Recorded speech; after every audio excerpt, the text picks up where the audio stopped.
7.5 minutes to tell you about the value of play. I want a day and a night. The one thing that I want to correct in our thinking, this is a very academic time, 2013. There's a lot of hurry up and get kids reading and doing letters and push it down and start them early and baby flashcards and all that. So I want you to think about the value of play, not just as that thing that your children do before they start learning, but as a rich way for them to learn. Children 5 and under learn through their bodies. They learn through their experience. They're not into a concept in their head yet. They haven't gotten there yet. So when they go outside and run through the grass and feel the cement and the wood on their feet and touch the metal and bounce a ball and play with water, they are learning through their bodies. They're learning about the properties of water. They're learning about gravity when they bounce a ball. They're learning about the difference between grass and cement and wood on their feet. And all of that information is taken in by them through their senses, and that is learning. That is how they begin to make sense of the world that they're in. Now inside, when they're playing with the blocks, that's actually a pre-math kind of play. They're looking at shape and balance and gravity, and our unit blocks, 2 smaller blocks, are the size of the next block in size. So there's a pre-math kind of learning and a geometry kind of learning. In the fantasy corner, when they're dressing up and cooking eggs and taking care of the baby, they're actually learning and playing out things that they have been observing and taking in for a long time in their first few years of life. And now they want to try them out and digest them and really understand what you, the grown-ups in their lives, are really doing. When they are here in the sensory table with Play-Doh or gack, which you will learn what that is later, or sand or water, they're learning again through their senses the properties of those different materials.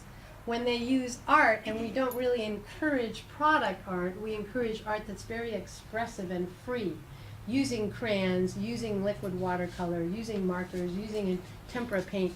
They're exploring and expressing themselves without a product or an end result, which is something that would be interesting to them in middle childhood a bit later. But in early childhood, they just want the freedom to express, and they're learning about all those materials. They're learning a sense of competence and self-esteem, and they're learning that their ideas count.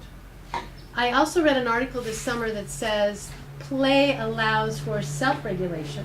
So they're regulating their bodies and learning how to work their bodies in space, besides learning how to negotiate all their ideas with other kids and other people.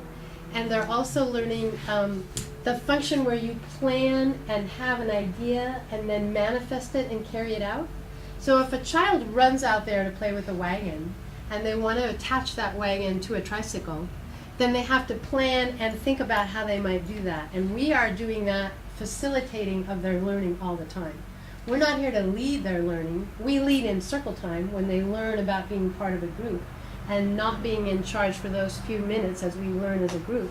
The rest of the time we're letting them lead the play, and we're facilitating to make sure that play is rich, they can get what they want, we listen to their ideas, and we help them manifest what they're thinking.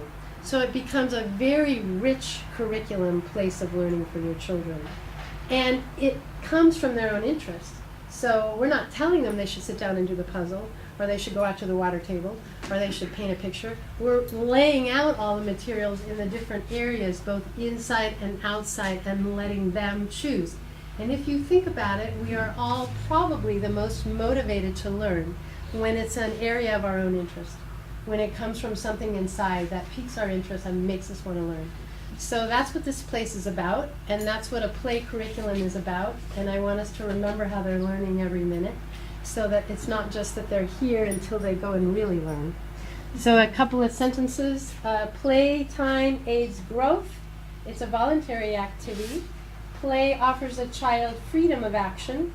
Play provides an imaginary world a child can master. Play has elements of adventure in it. Play has unique power for building interpersonal relations. It provides a base for language building. It offers opportunities for mastery of the physical self, jumping, running, riding a trike, seeing how fast you can go. Play furthers interest and concentration. It's the way children investigate the material world, and it's a way of learning adult roles. And one more thing. Elizabeth Kubler-Ross has written a book called Life Lessons. She's usually known for her work on death and dying, but she wanted to write a book about living, she said. She has a chapter about play, the lesson of play, and she has some important things to say about how play is important for us as adults, as well as our children. I learned a lesson from my then 4-year-old granddaughter, Emma. One day, little Emma was playing a game called Candyland with her friend Jenny. When Jenny was one step away from winning, Emma jumped up excitedly and said, "Oh, Jenny, I hope you win." Emma didn't understand the concept of beating the other person. For her, the fun was in the experience of playing the game. She didn't realize yet that if her friend won, she would lose.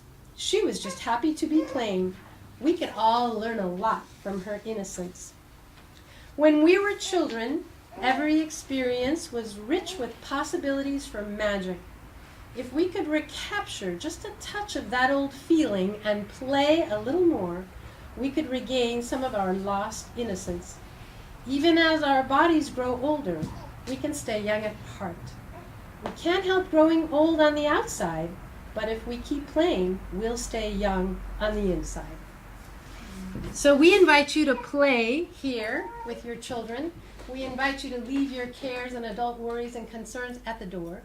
We invite you to come in and see the wonder and awe of the world through your young children's eyes and be re-inspired once again.